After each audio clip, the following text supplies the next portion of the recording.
اللہ رب العزت کی حمد و ثنا، اس کے پیارے محبوب نور مجسم، رہبر مکرم، شفیع معظم، ہادی کل، ختم رسول، مولا کل، مولا کائنات جناب احمد مجتبیٰ محمد مصطفیٰ صلی اللہ علیہ وآلہ وسلم کی پرانوار بارگاہ معطر منور کے اندر ہدیہ درود و سلام پیش کرنے کے بعد قابل صد احترام بزرگوں، نمازیوں، السلام علیکم ورحمۃ اللہ وبرکاتہ۔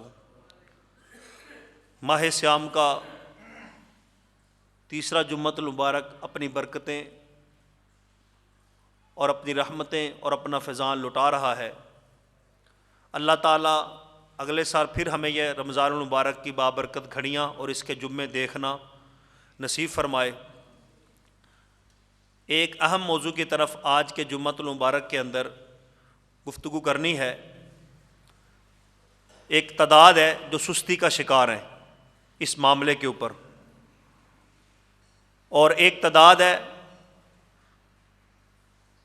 جو اس حق کو ادا تو کرتے ہیں لیکن حق کی ادائیگی کے اندر اتنی بڑی کوتاہی اور غلطیاں کر جاتے ہیں کہ حق ادا ہی نہیں ہوتا۔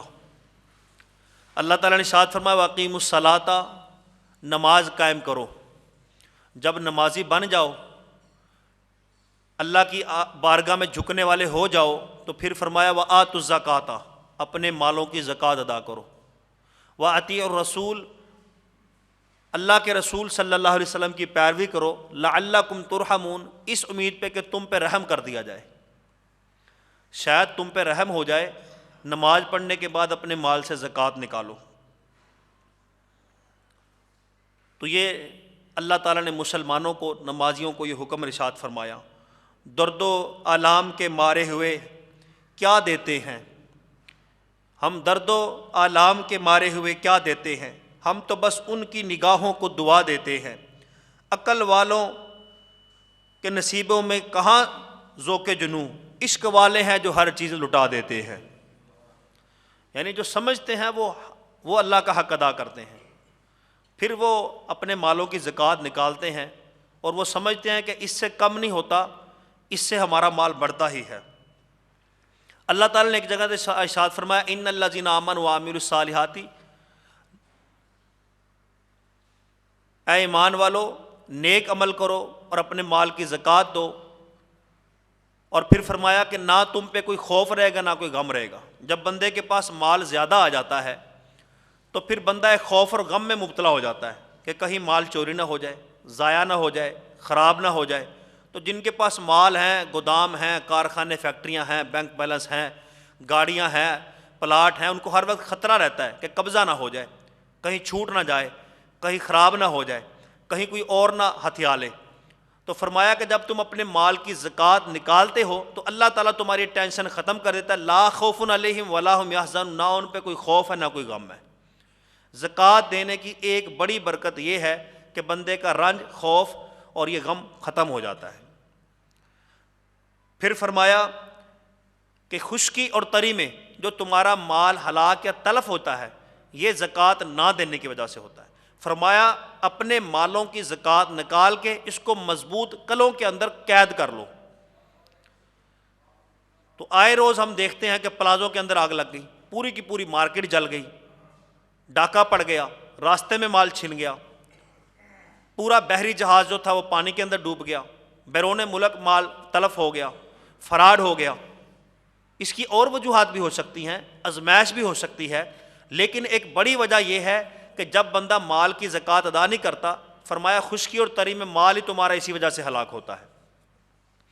جب یہ بات ایک غیر مسلم نے سنی، حالانکہ یہ مسلمانوں کے لیے حکم ہے اور یہ سعادت بھی مسلمانوں کے لیے، تو اس کا کہیں سے قافلہ آ رہا تھا اور قافلہ کسی پرخطر راستے سے آ رہا تھا۔ اس نے سنا کہ مسلمانوں کے نبی نے یہ کہا ہے کہ اپنے مال کی زکوٰۃ نکالنے سے مال محفوظ ہو جاتا ہے۔ وہ جو اس کا مال آ رہا تھا اس نے اس میں کچھ مال صدقہ کر دیا۔ کچھ دیر بعد اسے اطلاع ملی کہ وہ جو قافلہ آ رہا تھا مال تجارت کا وہ لٹ چکا ہے، ڈاکوؤں نے لوٹ لیا ہے۔ وہ بڑا حیران ہوا کہ مسلمانوں کے نبی نے تو کہا مال محفوظ ہو جاتا ہے، میں نے تو زکوٰۃ بھی نکال لیا، اپنے گمان میں زکوٰۃ نکال رہا تھا، کافر کی نہ زکوٰۃ ہوتی ہے نہ اس کو لگتی ہے نہ یہ نکال سکتا ہے۔ تو بہرحال اس نے فرمان سن کے نکال دی۔ تو اس نے کہا کہ مسلمانوں کے نبی تو نے یہ کہا تھا لیکن میرا تو مال لٹ گیا ہے۔ تو جب حضور صلی اللہ علیہ وسلم کی بارگاہ میں گیا کہ آپ نے تو یہ فرمایا تھا، ادھر سے پھر اسے اطلاع ملی اتنی دیر میں کہ سارا قافلہ لٹ گیا، صرف 13 اونٹ بچ گیا ہے۔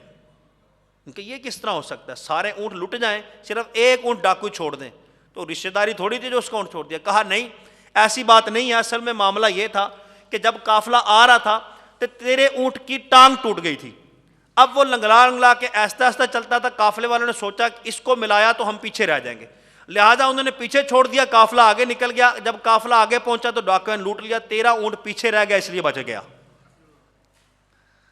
تو اب یہ دیکھیں کافر کے مال میں بھی برکت ظاہر ہو گئی۔ تو مال تلف ہونے سے محفوظ ہو جاتا ہے۔ دوسری برکت مسلمان کو یہ ملتی ہے مال میں زکوٰۃ نکالنے سے۔ اسی طرح نبی پاک صلی اللہ تعالی علیہ وسلم نے یہ فرمایا کہ جب مال زکوٰۃ نکالتے ہو تو اللہ تعالیٰ تمہارا مال بڑھاتا ہے، مال کم نہیں ہوتا، مال بڑھ جاتا ہے۔ اللہ تعالیٰ نے قرآن پاک کے ارشاد فرمایا قد افلح المؤمنون، کامیاب مومن وہ ہے۔ آگے پھر کچھ صفتیں بتائی، والذین هم للزکاۃ فاعلون، کامیاب مومن وہ ہے جو اپنے مال کی زکوٰۃ نکالتا ہے۔ اس سے پتہ چلا کہ جب بندہ مال کی زکوٰۃ نکالتا ہے تو پھر بندے کو اصل کامیابی ملتی ہے۔ ہر بندہ کامیابی کی تلاش میں ہے، تو اپنے مال کی زکوٰۃ نکالنے والا بندہ کامیاب ترین دنیا کا بندہ ہے۔ پھر فرمایا آگے والذین هم للزکاۃ فاعلون اولئک هم الوارثون، جو اپنے مالوں کی زکوٰۃ نکالتا ہے یہی جنت الفردوس کے مالک ہیں، یعنی جنت کی وراثت بھی بندہ حاصل کرتا ہے، دنیا میں کامیابی بھی حاصل کر لیتا ہے۔ تو یہ چند برکتیں اور سعادتیں تھیں جو میں نے آپ کو گنائی۔ اور دوسری طرف جو کنجوسی کرتے ہیں، بخیلی کرتے ہیں، اپنے مالوں کی زکوٰۃ نہیں نکالتے، اللہ تعالیٰ نے 10ویں پارے میں ارشاد فرمایا یوم یحمیٰ علیہا فی نار جہنم فتکویٰ بہا جباہہم وجنوبہم وظہورہم ھذا ما کنزتم لانفسکم، ان کے مال کو سکوں کی صورت میں بنایا جائے گا، پھر اس کو جہنم کی آگ پہ تپایا جائے گا، تپا کے بندے کے جسم پہ چپکایا جائے گا، وجوہہم وظہورہم، ان کے چہروں پہ، ان کی پشتوں پہ، ان کی پیٹھوں پہ، ان کی پیشانیوں پہ، جسم پہ چپکایا جائے گا۔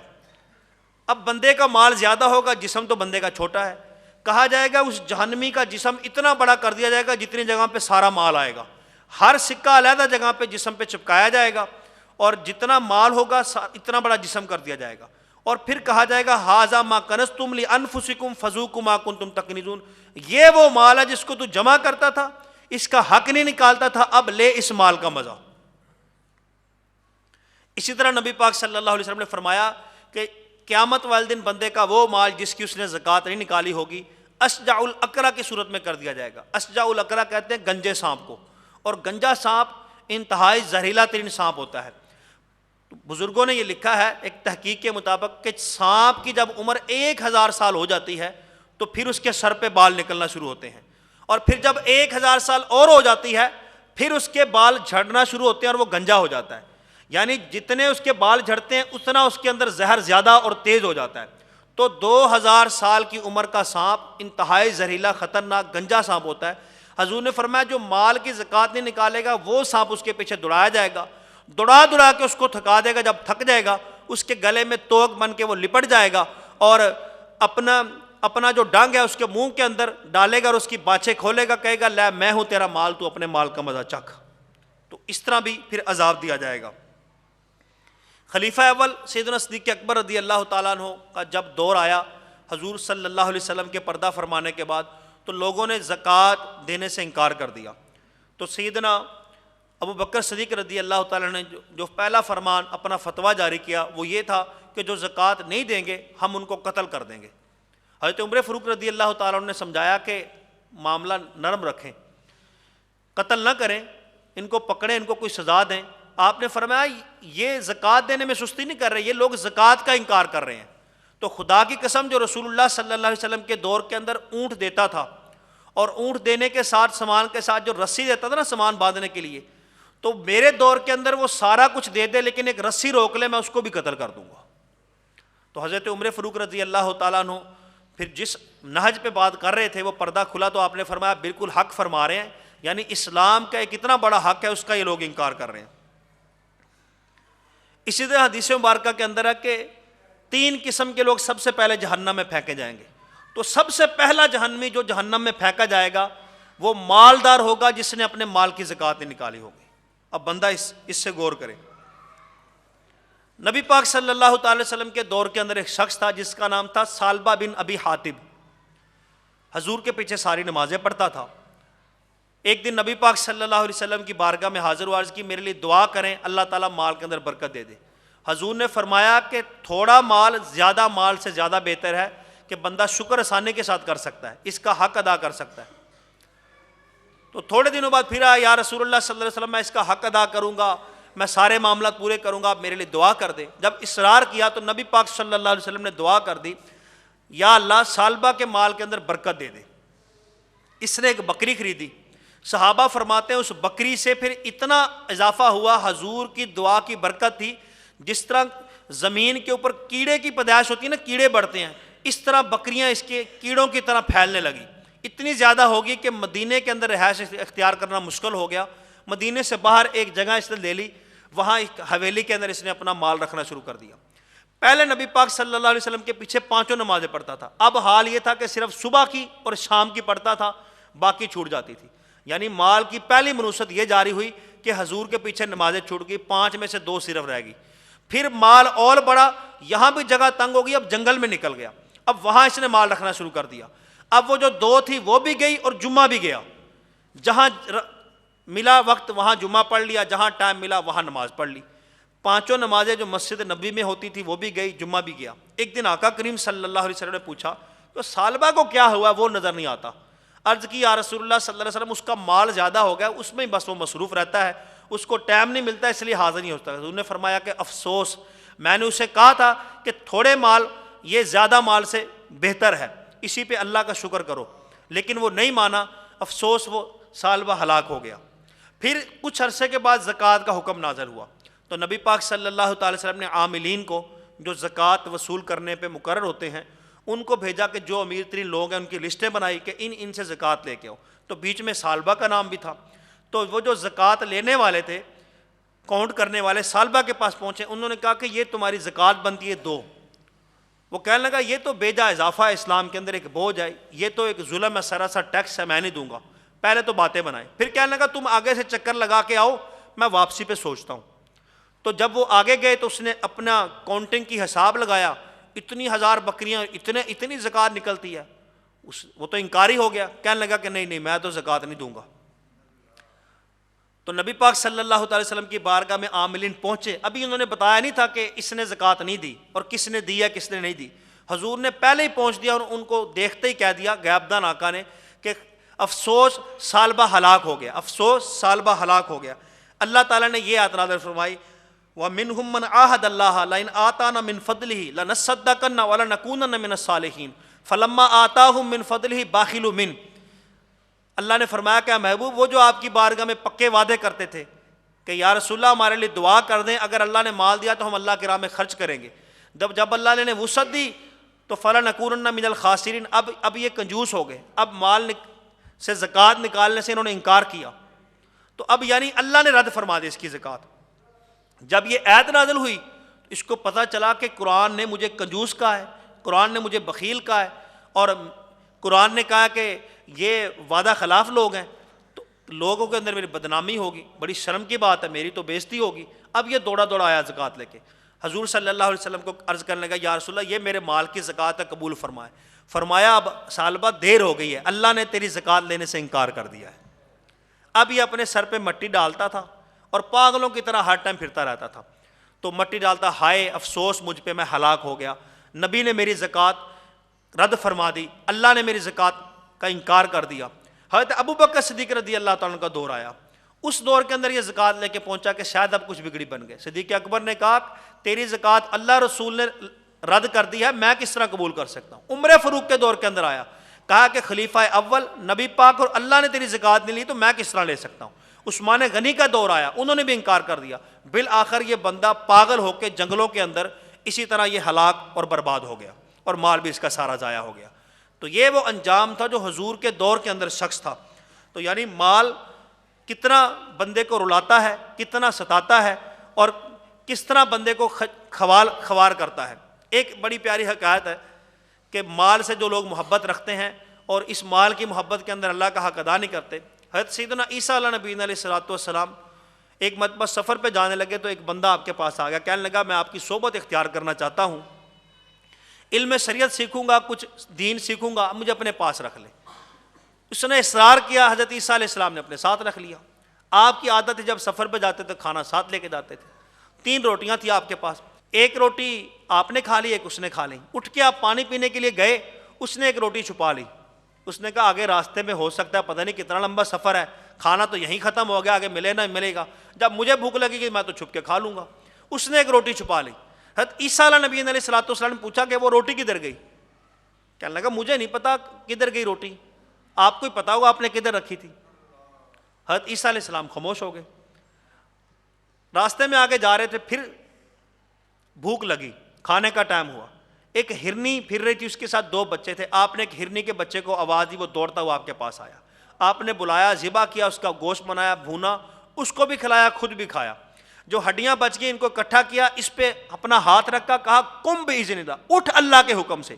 وہ ہرنی کا بچہ کان جھاڑتے ہوئے اٹھ کھڑا ہوا اور دوڑتا ہوا دوبارہ اپنی ماں کے پاس چلا گیا۔ کہا تجھے قسم ہے اس رب کی جس رب نے مجھے یہ طاقت دی ہے کہ میں نے اس جان کو زندہ کیا، بتا وہ روٹی کدھر ہے؟ کہنے لگا مجھے نہیں پتا۔ آگے چلے گئے، چلتے چلتے آگے پھر دریا آ گیا، اب کوئی کشتی نہیں، کوئی پل نہیں، کوئی پار کرنے کا ذریعہ نہیں۔ آپ نے اس کا ہاتھ پکڑا، پانی کے اوپر چل کے سارا دریا پار کر دیا۔ کہا تجھے قسم ہے اس ذات کی جس نے مجھے پانی پہ چلنے کی قدرت عطا فرمائی، بتا روٹی کدھر ہے؟ کہنے لگا مجھے نہیں پتا۔ پھر آگے تھوڑا چلے، ریگستان آ گیا۔ حضرت عیسیٰ علیہ نبی علیہ الصلوۃ والسلام نے ریت کا بہت بڑا ڈھیر دیکھا، تو آپ نے اس ریت کو کہا کہ اے ریت تو سونا ہو جا، ساری ریت سونا بن گئی۔ آپ نے اس کی 3 ڈھیریاں کی ریت کی، اور اس بندے کو کہنے لگے کہ ایک ڈھیری تیری، ایک میری، اور ایک اس کی جس نے روٹی کھائی ہے۔ کہنے لگا میں ہی لئی، فوراً ہی مان گیا۔ آپ اللہ نبی علیہ الصلوۃ والسلام نے 3 ڈھیریاں اس کو دی، کہا کہ یہ مال دنیا کا تو رکھ اور میرا اور تیرا راستہ جدا۔ آپ اپنے مصاحبین کے ساتھ پھر آگے چلے گئے۔ تو اب کیا ہوا، اب وہ سونا اکٹھا کر رہا تھا، 2 بندے اور اوپر سے آ گئے، انہوں نے دیکھا سونے کا ڈھیر، وہ تو اس کو مارنے لگے، لڑنے لگے۔ وہ کہنے لگا رک جاؤ، مجھے مارو نہ، جھگڑا کیوں کرتے ہو، ہم آپس میں تقسیم کر لیتے ہیں، 3 حصے کر لیتے ہیں، جھگڑا ہی ختم ہو جائے گا، ایک ایک تم رکھ لو، ایک میں رکھ لوں۔ انہوں نے کہا ٹھیک ہے، 3 حصے ہو گئے سونے کے، 3 انہوں نے رکھ لیے۔ اب لگی بھوک ان کو، انہوں نے کہا پہلے کھانا کھاتے ہیں پھر یہاں سے مال اٹھاتے ہیں۔ تو ایک ان میں سے کھانا لینے کے لیے گیا۔ اب جو کھانا لینے کے لیے گیا نا، اس نے کہا، ذہن کے اندر شرارت آئی، شیطان نے وسوسہ ڈالا، اس نے کہا کہ کھانے کے اندر زہر ملا دیتا ہوں، میں ادھر ہی کھا جاتا ہوں اور ادھر جا کے نہیں کھاؤں گا، کہوں گا طبیعت نہیں ٹھیک، اور ان کو کھلاؤں گا، جب یہ کھائیں گے دونوں مر جائیں گے، سارا سونا اکیلا ہی رکھ لوں گا۔ ادھر یہ پلاننگ کر رہا ہے، ادھر وہ جو 2 بیٹھے وہ پلاننگ کر رہے ہیں کہ یہ آئے گا نا، آتے ہی اس پہ حملہ کر دینا، اس کو مار دینا، ہم آدھا آدھا کر لیں گے۔ اب جو ہی وہ بندہ روٹی لے کے آیا، کھانا لے کے آیا، وہ دونوں اس پہ پل پڑے، اس پہ حملہ کیا، مار مار کے دونوں نے اس کو مار دیا، وہ لاش وہیں ڈھیر ہو گئی۔ اب دونوں بیٹھے سکون سے ہاتھ صاف کر کے کھانا کھانے، تو جب کھانا کھا کے فارغ ہوئے، زہر نے اپنا کام دکھایا، تڑپ تڑپ کے دونوں وہیں ٹھنڈے ہو گئے، 3 لاشیں، اور وہ سارے کا سارا سونا وہیں پڑا رہا۔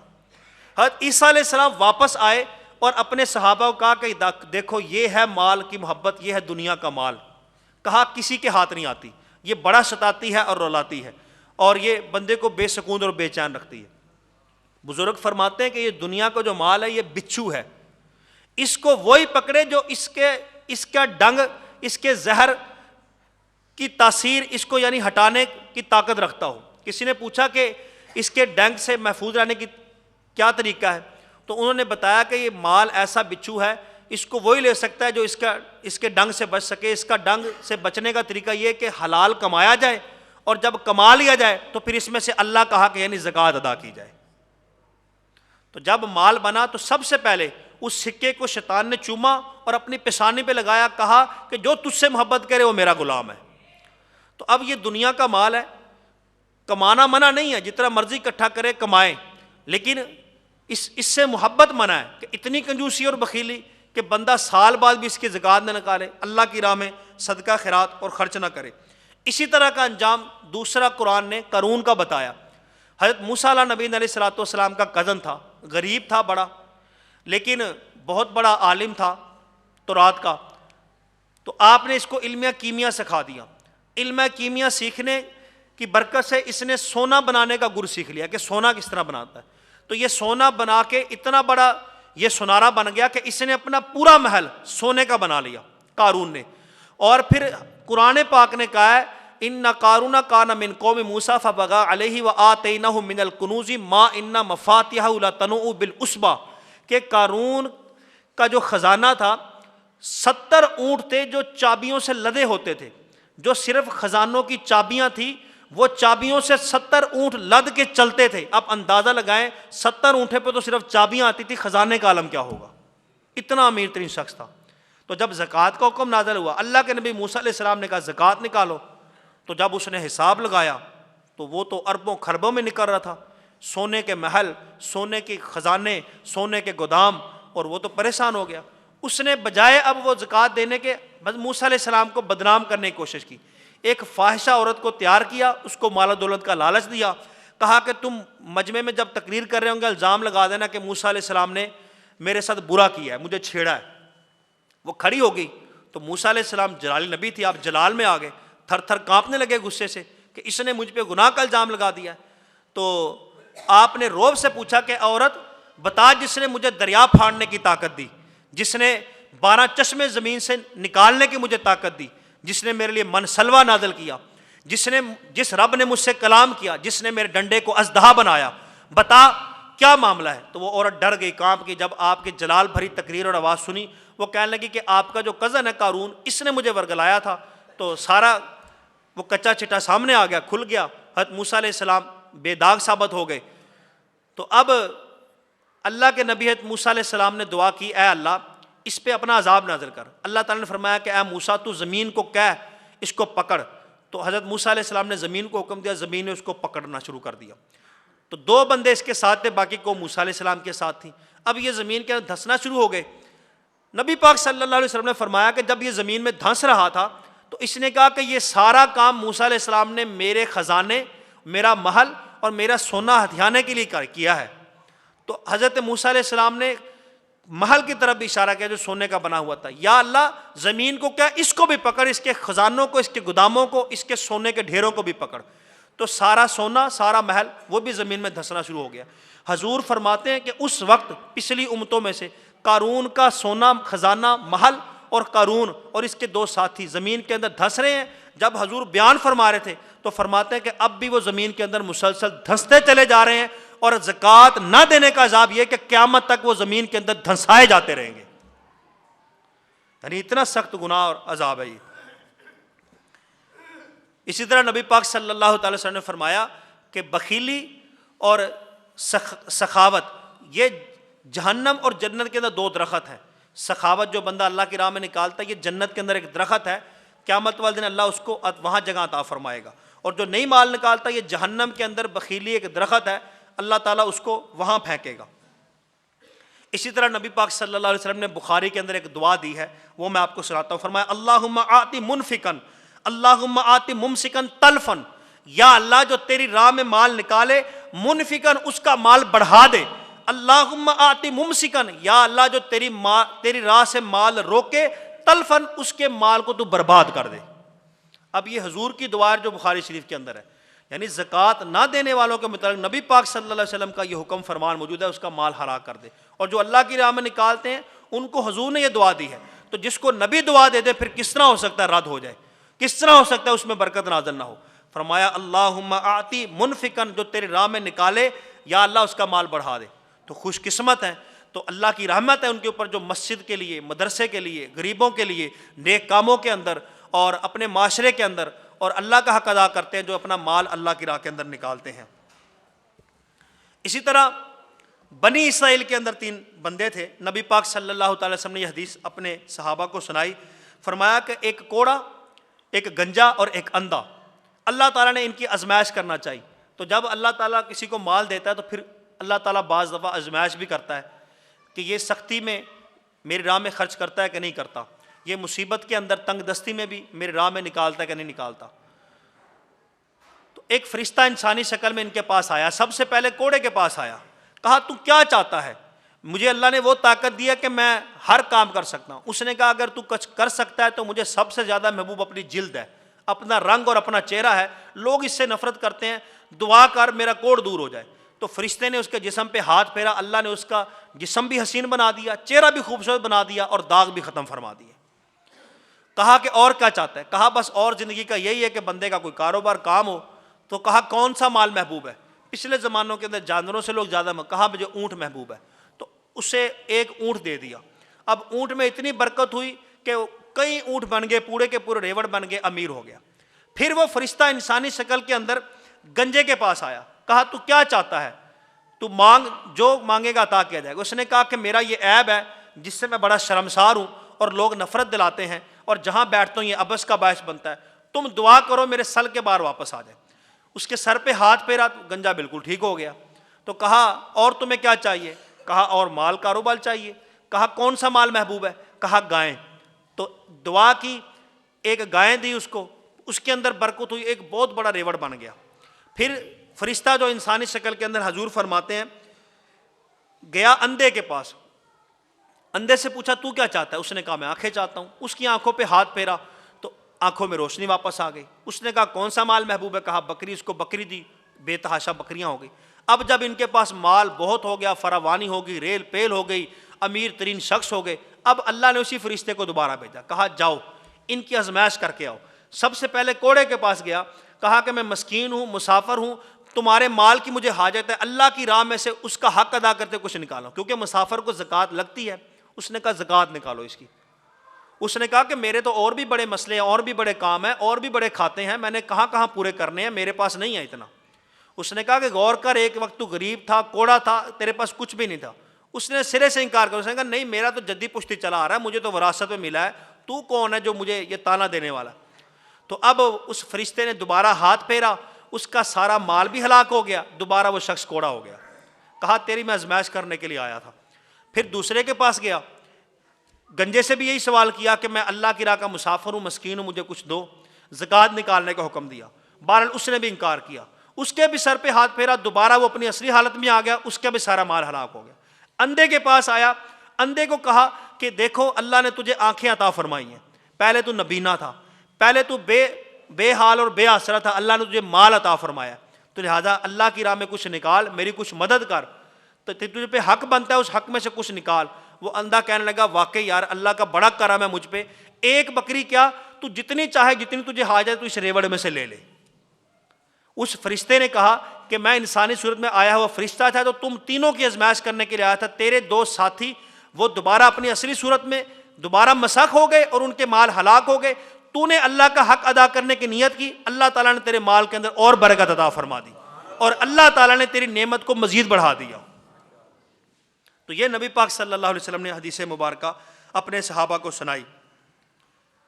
اسی طرح ایک اور بڑی پیاری حدیث مبارکہ میں عرض کرتا ہوں، نبی پاک صلی اللہ تعالی وسلم نے فرمایا کہ جو بندہ امت کے لیے دعا کرے، اولیاء اللہ کی ایک قسم ہے ابدال، یعنی اولیاء کرام کی کئی قسمیں ہیں، غوث ہوتے ہیں، کتب ہوتے ہیں، ابدال ہوتے ہیں، اسی طرح مجدد ہوتے ہیں، اولیاء کرام کی کئی قسمیں ہیں دنیا میں۔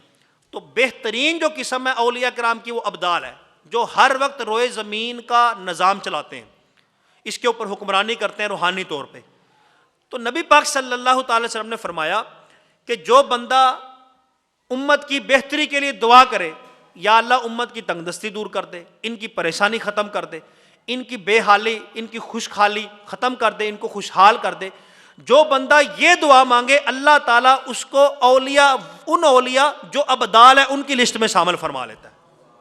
دیکھو ولی بننے کا کتنا آسان طریقہ ہے، اور ولی بھی کون سا؟ جو ابدال ولی ہے، جو صرف امت کی تنگ دستی کے لیے دعا کرے کہ یہ امت پریشان ہے، یہ غریب ہے، مسکین ہے، یہ بیوہ ہے، یا اللہ اس کے حالات بدل دے، جو دعا کرے اللہ تعالیٰ اس کو ابدال اولیاء میں شامل کر لیتا ہے۔ اب یہ دیکھیں کہ اس کے اندر پیچھے ریزن کیا ہے، یعنی تنگ دست سے صرف محبت ہے جو صرف دعا مانگ رہا ہے، اب غور کریں جو صرف دعا مانگ رہا ہے اس کے لیے وہ ابدال اولیاء میں شامل ہو رہا ہے. تو جو بندہ صرف دعا نہیں مانگ رہا, اس بیوہ کی مدد کر رہا ہے, یتیم کی مدد کر رہا ہے, مسکین کی مدد کر رہا ہے, غریب کے پاس پہنچ رہا ہے, اس کو مالدار کر رہا ہے, اس کو پیسہ دے رہا ہے, تو اللہ تعالیٰ اس پہ کتنی کرم نوازی فرمائے گا. دعا کرنے والے کا یہ عالم ہے, تو جو مدد کر رہا ہے تو اس کی شان اور عالم کیا ہوگا. تو اللہ تبارک و تعالیٰ ہمیں اپنے مالوں سے حق ادا کرنے کی, زکوٰۃ نکالنے کی, فطرانہ نکالنے کی ہمت توفیق عطا فرمائے, خوش دلی کے ساتھ نکالنے کی توفیق عطا فرمائے, اور اچھا نکالنے کی توفیق نصیب فرمائے. آخر کے اندر 2-3 مسئلے جو میں عرض کرتا ہوں کہ زکوٰۃ کس مال کی دینی چاہیے اور کن کو دینی چاہیے اور کتنی زکوٰۃ دینی چاہیے. یہ ذہنوں کے اندر چند ایک سوال ہوتے ہیں. پہلے تو بات زکوٰۃ کس کو دینی چاہیے. قرآن پاک نے لسٹ بیان کی ہے, اس لسٹ کے اندر سے کچھ نام تو نکل گئے ہیں, یعنی وہ معاملہ ہی ختم ہو گیا. کہا کہ کوئی کافر ہو اس کو اسلام کی طرف رغبت کرنے کے لیے, کیونکہ شروع اسلام تھا, پھیلانا مقصود تھا اسلام کے, زیادہ لوگ کلمہ پڑھیں, کہ اس کا دل اسلام کی طرف مائل ہو جائے, اس کو زکوٰۃ دے سکتے ہیں. اب یہ کام ختم ہو گیا, اب کافر کو زکوٰۃ نہیں دے سکتے. تو جو غیر مسلم ہے, عیسائی, یہودی, کرسچن, اس کو زکوٰۃ نہیں دے سکتے. پہلے یہ تھا. اسی طرح قرآن نے یہ کہا کہ جو غلام ہوں تو وہ آزاد ہونا چاہتے ہوں ان کو زکوٰۃ دے دو, تاکہ مالک نے ان کو کہا ہوتا ہے کہ تو میرا غلام ہے, تو 5 لاکھ پورے کر, تو آزاد ہے. تو اب ان کو وہ جو پیسے پورے کرنے کے لیے کوشش کر رہے ہیں, ان کو زکوٰۃ دے دو تاکہ ان کے پیسے پورے ہوں, ان کی گردن آزاد ہو جائے. اب غلام لونڈیوں والا معاملہ ہی نہیں رہا, یہ بھی لسٹ سے نکل گئے.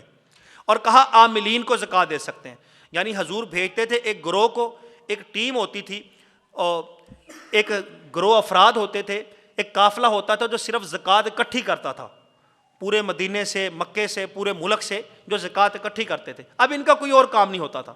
اب کیونکہ یہ سارا دن یہ زکوٰۃ اکٹھی کرنے والا کام کرتے تھے, ظاہری بات ہے جب یہ کام کرتے تھے تو اپنا کوئی کام تو نہیں کر سکتے تھے, اپنا کوئی کام کرتے تو روزی روٹی کما کے گھر لے جاتے, لیکن اب یہ دین کے اس کام میں مصروف ہوتے تھے.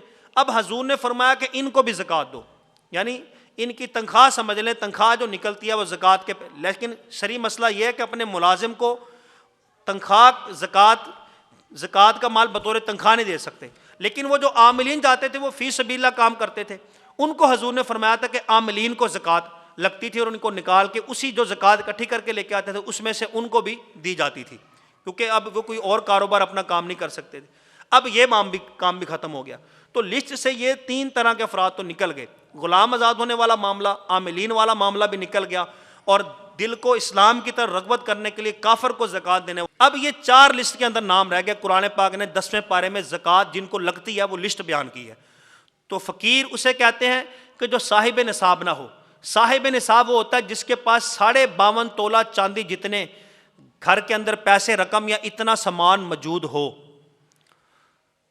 اتنا سامان موجود ہو, لیکن وہ اس کی ضرورتوں کے اندر گھرا ہوا ہو, یعنی فالتو نہ پڑا ہو.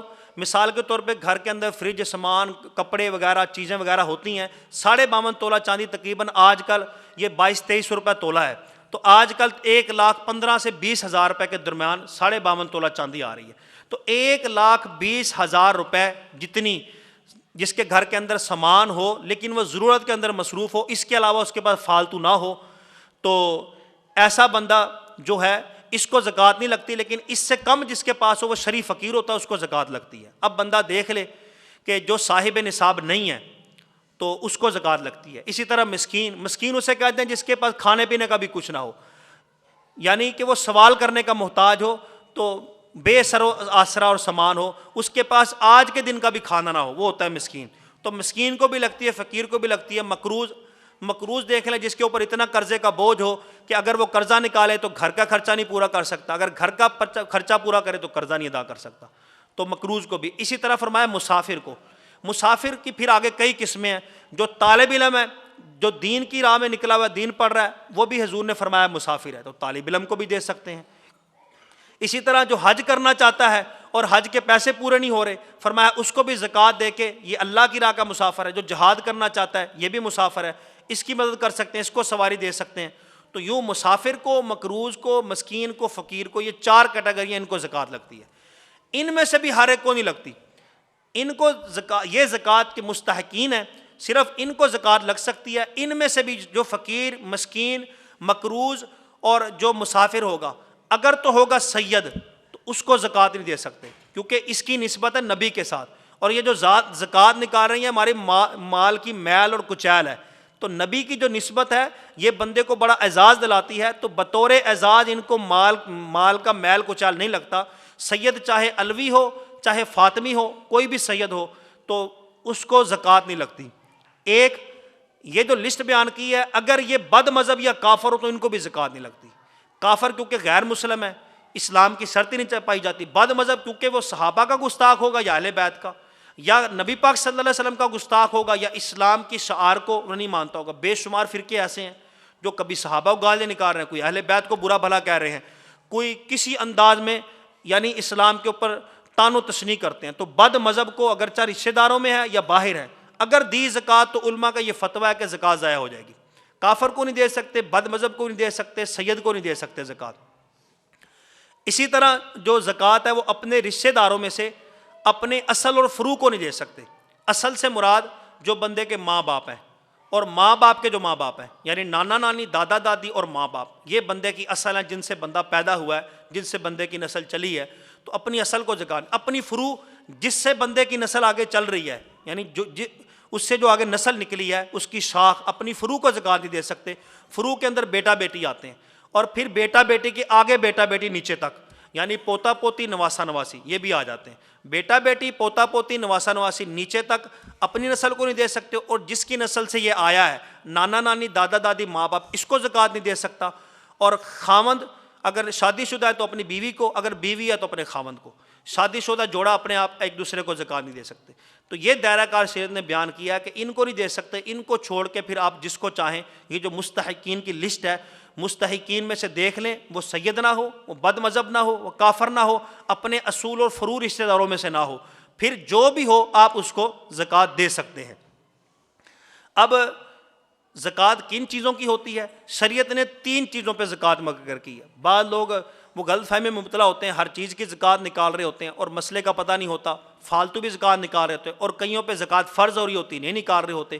تو شریعت نے 3 چیزوں پہ زکوٰۃ فرض کی ہے۔ نمبر 1 سمن، فا میم نون، سمن کہتے ہیں زیورات کو، سونا چاندی ہیرے موتی۔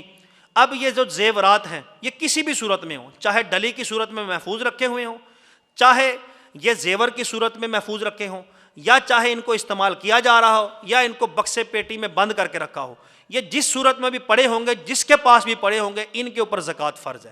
ان کا شریعت نے ایک نصاب بتایا ہے، کہا سونا 7.5 تولے کے وزن کو جب پہنچ جائے تو پھر اس کی زکوٰۃ نکلتی ہے، چاندی 52.5 تولے کو جب اس کا وزن پہنچ جائے تو پھر اس پہ زکوٰۃ نکلتی ہے۔ اگر اس سے کم کسی کے پاس ہے تو زکوٰۃ نہیں نکلتی۔ یہ تب ہے جب کسی کے پاس صرف سونا یا چاندی ہو، پیسے نہ ہو، کوئی اور چیز نہ ہو۔ لیکن آج کے دور کے اندر ہم دیکھیں ایسی بات نہیں ہے، ہماری بیٹیاں، ہماری بہو، ہماری مائیں، ہماری بہنیں، ان کے پاس جو زیورات ہوتے ہیں، ایسا تو ہوتا نہیں کہ صرف سونا ہی سونا ہے، ان کے پاس 1 روپیہ بھی نہیں ہے۔ صرف اگر سونا ہو تو پھر 7.5 تولے وزن پھر دیکھا جائے گا، اگر سونے کے ساتھ پیسے بھی ہوں، چاہے 1 روپیہ کیوں نہ ہو، تو اتنے تو کچھ نہ کچھ ہوتے ہیں، یا کوئی پلاٹ ہو، یا کوئی اور کوئی ساز و سامان ہو، یا مال تجارت ہو، تو پھر سونے کا وزن نہیں دیکھا جائے گا، پھر جتنا بھی سونا ہوگا، آدھا تولا، تولا، ماسا، شیر، جو بھی ہوگا، تو اور پھر وہ پیسے ہوں گے، سارے پیسے ملا کے اور جو کچھ اس کے پاس ہوگا ملا کے اس کی رقم اکاؤنٹ کی جائے گی، اس کی رقم پہ زکوٰۃ نکالی جائے گی۔ تو یہ ایک بہت بڑا ایک المیہ ہے ہماری سستی ہے معاشرے کی، کہ ہماری گھروں کی عورتوں کے پاس زیور ہوتا ہے، وہ یہ سمجھتے ہیں یہ تو کاروباری لوگوں نے زکوٰۃ نکالنی ہوتی ہے۔ تو سمن پہلی چیز ہے شریعت کے اندر جس میں زکوٰۃ نکالنی ہوتی ہے، تو سونے پہ زکوٰۃ نکالتے ہی نہیں ہے۔ تو 7.5 تولے وزن تو تب پورا ہوگا جب صرف سونا ہوگا۔ یہاں تو عورتوں کے پاس سونے کے ساتھ کچھ نہ کچھ پیسے ہوتے ہیں، اب وزن کی مقدار ختم ہوگی، اب جتنا بھی سونا ہے اس کے پیسے اور جو رقم ہے اس کے پیسے ملا کے جتنی رقم بنتی ہے اس پہ زکوٰۃ نکالنی ہے۔ تو نبی پاک صلی اللہ علیہ وسلم کی بارگاہ میں 2 عورتیں حاضر ہوئی، تو حضور نے کنگن پہنے ہوئے تھے، حضور نے پوچھا ان کی زکوٰۃ نکالتی ہو؟ انہوں نے کہا نہیں۔ حضور نے فرمایا پھر تم نے اپنے ہاتھوں میں آگ پہنی ہوئی ہے، فرمایا اس میں سے اللہ کا حق نکالو۔ تو چاہے عورت زیور استعمال کرتی ہو یا نہ کرتی ہو، اس کی زکوٰۃ نکالنی۔ دوسری چیز سائمہ، سائمہ کسے کہتے ہیں؟ جانوروں کو کہتے ہیں جو چرائی پہ یعنی کھیتوں کے اندر چرتے ہیں۔ تو یہ 2-4 بھینسیں جنہوں نے مجھے رکھی ہوتی ہیں، چند بکریاں، ان پہ زکوٰۃ نہیں ہوتی۔ شریعت نے اس کی بھی ایک لسٹ بیان کی ہے کہ جب بھینسوں کی تعداد 30 سے اوپر ہوگی تو پھر زکوٰۃ بنے گی۔ اگر اتنی قصے کی بھینسیں ہیں اور وہ اس سے دودھ کا کاروبار کرتا ہے یا ان کو بیچتا ہے خریدتا ہے تو پھر زکوٰۃ نکلتی ہے. اور اسی طرح بکریوں کی تعداد 40 سے اوپر بتائی, اونٹوں کی تعداد 10 سے اوپر بتائی, تو ایک لسٹ ہے. تو اس طرح معاشرے کے اندر کم لوگ ہیں, 2-4 بھینسیں اپنے گھروں میں, 2-4 بکریاں, ان پہ زکوٰۃ نہیں ہوتی. تو ایک شریعت نے لسٹ بیان کی ہے کہ وہ جانور جو چرائی پہ چرتے ہوں, یعنی اللہ کے زمین سے چرتے ہوں. ایک تو یہ ہے نا کہ خود اپنے پیسوں کا لا کے چارہ ڈالتے ہیں, تو جو اللہ کے زمین سے چرتے ہیں اور ان کی پھر ایک تعداد مقرر ہے, اس تعداد سے جب اوپر پہنچ جائے تو ان کی زکوٰۃ نکلتی ہے. تو یہ دوسری چیز ہوگی. ایک زیورات ہو گئے, دوسرا یہ جانور ہو گئے, اور تیسرا اور آخری چیز جس پہ شریعت نے زکوٰۃ مقرر کی ہے, اس کے علاوہ دنیا کی کسی چیز پہ زکوٰۃ نہیں, وہ ہے مال تجارت. مال تجارت اس کو کہتے ہیں جو بندہ بیچتا ہے چیز, جس سے بندے کو نفع حاصل ہوتا ہے. جو بندے نے خرید و فروخت کے لیے مال رکھا ہوتا ہے, وہ چاہے اب کریانہ یا پرچون کی دکان ہو, وہ چاہے کپڑے کی دکان ہو, وہ چاہے میڈیسن کی دکان ہو, وہ چاہے بندے کا کاروبار ہو, اس کا جو ساز و سامان ہے, جو اس کے ہتھیار ہیں, جو اس کا یعنی کہ وہ جو روزی کمانے کا ذریعہ ہے, مثلا مشینری ہے, اس پہ زکوٰۃ نہیں ہے. لیکن جو ان آؤٹ ہو رہا ہے مال, جب اس پہ سال پورا ہو جائے گا, یا اس کے دکان گدام فیکٹری میں جو مال پڑا ہوا ہے, اب یہ نہیں دیکھا جائے گا سال میں کتنا کام کتنا ہو گیا, جب سال پورا ہو گیا تو اس وقت اس کے گدام دکان میں جتنا مال وہ خرید و فروخت کا پڑا ہوگا, اس پہ حساب لگایا جائے, کتنا مال کتنے کی رقم کا بنتا ہے, اس پہ زکوٰۃ نکل جائے گی. اسی طرح بعض لوگوں نے پلاٹ, دکانیں اور فلیٹیں لی ہوتی ہیں, اب اس میں بھی یہی اصول ہے. تو اگر تو یہ مال تجارت بنتا ہے تو پھر زکوٰۃ ہے, اگر مال تجارت نہیں تو پھر زکوٰۃ نہیں. مال تجارت تب بنے گا جب کوئی پلاٹ یا مکان ہم خریدیں گے آگے بیچنے کے نیت سے, کل اچھا ریٹ لگے گا, اچھے پیسے ملیں گے تو اس کو نکال دوں گا. تو اب یہ جو ہم نے پلاٹ, دکان یا مکان لیے ہوئے ہیں, اب ان پہ زکوٰۃ ہوگی. اگر کوئی پلاٹ اس لیے لیا کہ کل بچے بڑے ہوں گے, ان کو گھر بنا کے دینا ہے, یا کل کو اپنے لیے آسائش کرنے کے لیے گھر بنانا ہے, یا مکان لیے اور اس کو کرائے پہ چڑھا دیا, اس کا کرایہ تاکہ میری آمدن کا ذریعہ صحیح ہو جائے. اب یہ جو مکان کرائے پہ چڑھا ہے, جو کرایہ آ رہا ہے, یا اپنے استعمال کے لیے کوئی پلاٹ رکھا ہوا ہے, کوئی مکان رکھا ہوا ہے, اس پہ زکوٰۃ نہیں ہے. صرف جو بیچنے اور خریدنے کے لیے نیت سے لیا ہے اس وقت ان پہ زکوٰۃ ہے. کیوں؟ یہ مال تجارت بن چکا ہے. مال تجارت وہ ہوتا ہے جس کو بیچا اور خریدا جا سکے, جس سے نفع حاصل کیا جا سکے. تو اب بندہ ہر کوئی اپنے شعبے میں دیکھ لے کہ میرے شعبے کے اندر جو میں خرید و فروخت کرتا ہوں مال تجارت ہے کہ نہیں ہے. تو یہ ہر طرح کا ہوتا ہے, تو اگر ہے تو اس پہ زکوٰۃ نکلتی ہے. اب کتنی زکوٰۃ نکلتی ہے؟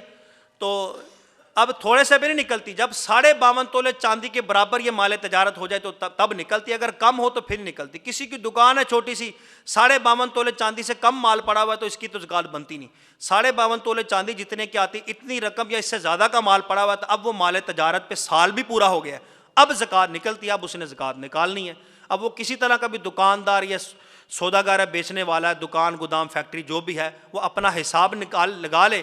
اور آسان طریقہ ہے زکوٰۃ نکالنے کا, حساب لگانے کا, کہ اللہ تبارک و تعالیٰ نے مسلمان کے اوپر 40واں حصہ زکوٰۃ فرض کیا. یعنی یوں سمجھے ایک روٹی ہے, روٹی کے 40 ٹکڑے کرنے کا حکم دیا, یعنی اس کی 40 برکیاں بنا لو. اللہ فرماتا ہے بندے 39 تیری ہیں, ان میں سے صرف 40ویں جو ایک برکی ہے وہ میری راہ کے لیے. اب بندے کی سوچ اتنی گندی ہو جائے, بندہ کہے میں نکالوں گا تو کم ہو جائے گا, تو پھر بندے کی بدبختی ہے, بندہ وہ 40واں حصہ بھی نہ نکالے.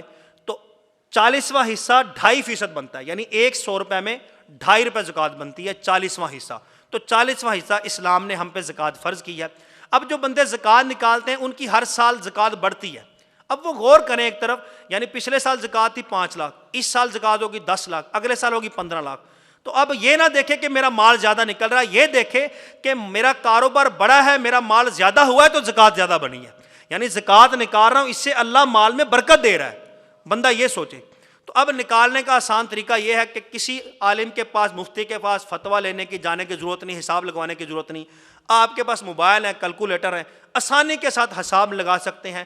جس مال کی آپ نے زکوٰۃ نکالنی ہے اس کی رقم پہلے مقرر کرنے کے کتنے پیسے اس کے بنتے ہیں. جتنے پیسے بنتے ہوں گے, کیونکہ 40واں حصہ فرض ہے, اس کو 40 پہ تقسیم کر دیں. جتنی رقم بنتی ہے اس کو 40 پہ تقسیم کر دیں, تو جو جواب آئے گا وہ آپ کی زکوٰۃ ہوگی.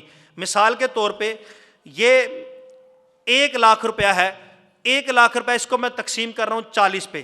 اب اس کا جواب آیا 2500, تو اب 1 لاکھ روپے کی زکوٰۃ 2500 روپے ہوئی. یعنی آسان طریقہ ہے, 100 کو تقسیم کرو 40 پہ تو 2.5 روپے آتا ہے جواب, تو 2.5 روپے زکوٰۃ ہوئی.